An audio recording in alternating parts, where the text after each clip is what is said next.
Hello everyone, I hope you are doing well. Today we will talk about how to fix or how to solve the problem of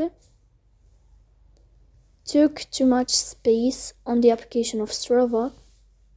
You will click on settings as you see and you will enter. In this page you will click on apps, default apps, app settings.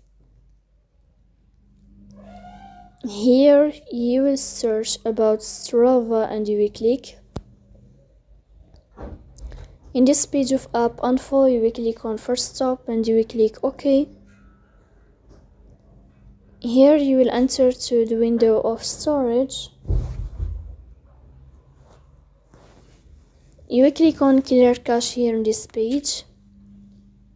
In the end you will turn off your phone and you will restart your phone again, so please don't forget to support us by like and subscribe.